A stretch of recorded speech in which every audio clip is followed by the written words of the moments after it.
তাহলে আমরা এখানে সমাধানটা করছি। সমাধান দেখ, সব অঙ্কগুলো কিন্তু এই পোরশনটা থেকেই হবে, কারণ এই পোরশনটা এত বলে দেখাতে বলেছে এইটা কত। হ্যাঁ, এইটা দেখাতে বলেছে যে এইটা এরকম হবে।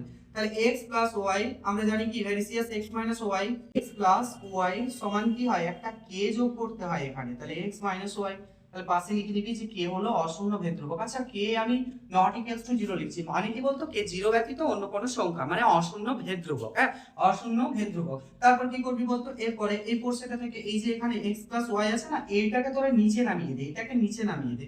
x - y সমান উপরে কি আছে, k আছে। তাহলে এরপর কি করব বলতো, আমরা যোগ ভাগ প্রক্রিয়া করব, যোগ ভাগ প্রক্রিয়া। তাহলে x + y আমরা জানি কি উপরে একবার প্লাস করতে হবে x - y, আর নিচে একবার কি করতে হবে x + y, উপরে পোরশনটা লিখতে হবে মাইনাস করতে হবে x, আর এটাতে প্লাস হয়ে যায়, সাইনে সাইনে গুণ করলে মাইনাস মাইনাসে প্লাস হয়ে যায়। আর এইদিকে k নিচে যেহেতু 1 ছিল, তাহলে k +1 হবে আর k -1 হবে। হ্যাঁ, তাহলে এবার কি হবে বলতো, এবারে এই y y কেটে দে, এখানে x x কেটে দে, তাহলে কি হলো 2x আর 2y হয়ে গেল। হ্যাঁ, তাহলে এখানে এটাকে আমরা m বলে দিই, পাশে লিখে দিই যে m সমান k + 1 আর k - 1। তাহলে m হলো অশূন্য ভেদ ধ্রুবক, অশূন্য ভেদ ধ্রুবক। তাহলে এবার কি করব বলতো, আমরা 2 2 ক্যান্সেল আউট হয়ে যায় আমরা জানি। তাহলে এটাকে x এখানে y m আমরা এটাকে বসিয়ে দিলাম, মানে এটাকে গুণ করে দিলাম এই ধারে। তাহলে দেখ, আমরা এবারে যে নির্ণীয় পদটা রয়েছে না, এই নির্ণীয় পদটাকে আমরা এভাবে লিখে নেব, x + by px + qy।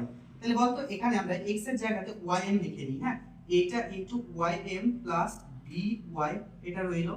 তাহলে এদিকেও p x for ym + qy। দেখ, আমরা এখানে কিছুই করি না, আমরা এই যে এখানে বসিয়ে দিয়েছি, x এর মান বসিয়ে পেয়েছি। হ্যাঁ, x এর মান বসিয়ে পেয়েছি, পাশে লিখে দিবি যে x বলতো উপর থেকে একটা y কমন হবে, ভালো করে দেখ, y কমন হবে, আর নিচের থেকে কি কমন হবে বলতো, নিচের থেকেও y কমন হবে। তাহলে পড়ে থাকবে কি তোর am + b, পড়ে থাকবে বলতো pm + q পড়ে থাকবে। তাহলে কি পড়ে থাকবে, তুই ভালো করে দেখ, এখানে y y যদি ক্যান্সেল আউট হয়ে যায়, এই যে পুরো পোরশনটা পাওয়া গেল না, এই পুরো পোরশনটা আমরা ধ্রুবক বলে দেবো। এই পুরো পোরশনটা am + b by pm + q, এটা হচ্ছে ধ্রুবক বিষয়। হ্যাঁ, ধ্রুবক, অশূন্য ভেদ ধ্রুবক।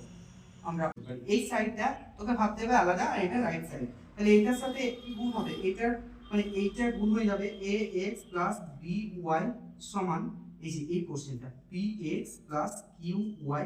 তাহলে এটাকে আমরা পুরো পোরশনটা যদি কিছু একটা ধরে নিই, ধর n ধরে নিয়েছি। হ্যাঁ, n কে উঠিয়ে দিলে এটা তো প্রপোর্শনাল টু হয়ে যায়, বলতো প্রপোর্শনাল টু বা ভ্যারিসিয়াস হয়ে যায়। ax + by এই যে ভ্যারিসিয়াস, এটা প্রমাণিত হয়ে গেল, প্রমাণিত। তোরা একটু দেখে নে, আমি এটাকে আলাদা একটু পোরশনে করে দিলাম, এইখানটা জায়গা ছিল না বলে আমি করে দিলাম।